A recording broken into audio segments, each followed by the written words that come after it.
When you play the Game of Thrones, you Subscribe and like. or you die. There is no middle ground. All right, hello YouTube. Welcome back to the Grease Goblin YouTube channel. In today's video, we're going to be talking about George R.R. Martin's latest, not one, but two not a blog posts. He made two different blog posts yesterday on the 9th. I am recording this on the 10th, so keep that in mind if any other news comes out. But we need to talk about some things that were in here. It was quite a negative blog post, and I thought I would bring that to the attention of you guys, just to keep you guys, in the know.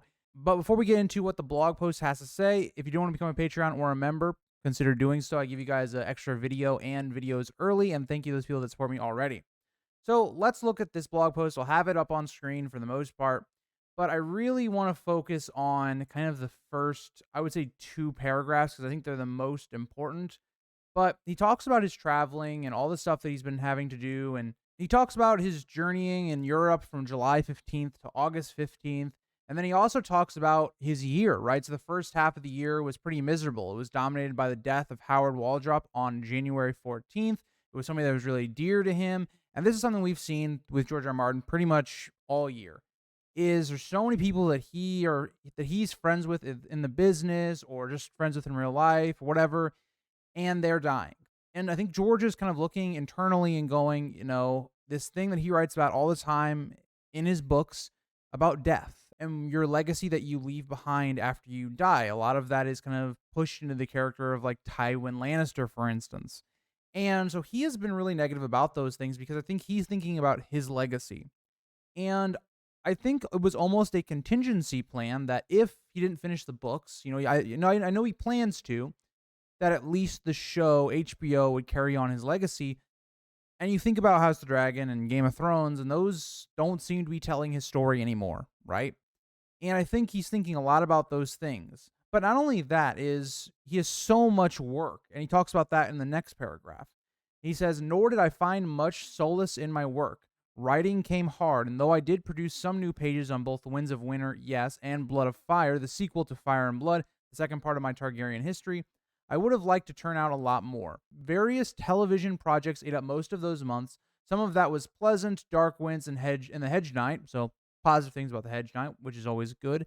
I will say we had similar things being said about House of the Dragon before House of the Dragon came out, but it is interesting to note that House of the Dragon was not listed on the stuff that he viewed as pleasant, given that House of the Dragon's already planning season 3, season 4, and beginning writing and all those things for it. It is interesting to note that that was not listed here. The stress kept mounting. The news went from bad to worse to worst. My mood seemed to swing between fury and despair, and at night I tossed and turned when I should have been sleeping. When I did sleep well, my dreams were none too pleasant."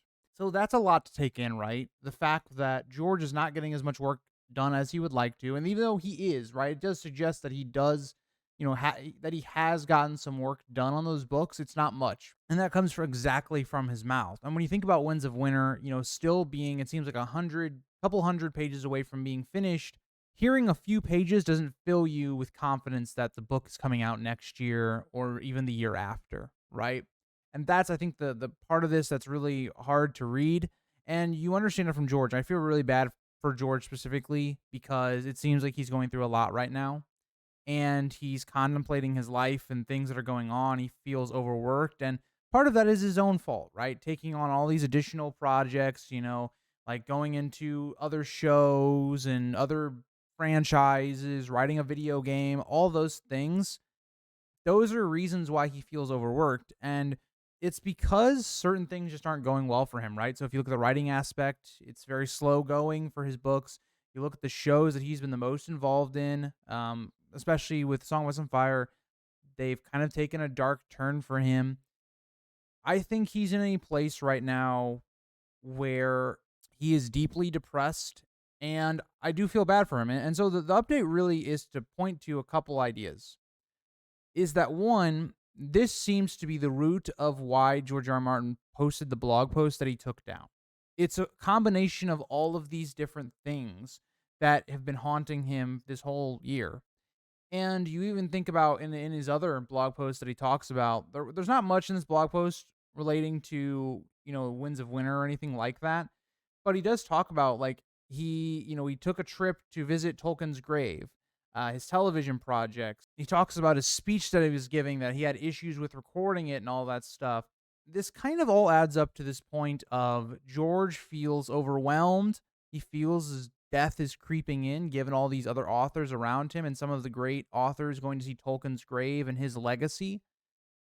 It seems as though George was just tipped over the edge with the direction of House of the Dragon season 3 and season 4, and that's why I think that it was the focus of this post where he seems to lash out. And this is why I feel like his House of the Dragon post was based off of emotion. Didn't have anything to do with it being calculated or any of these things. I mean, think about it. He puts out 2 blog posts in a row on the same day that he just seems stressed, busy, depressed, sad. I mean, what else can you really say about it, right?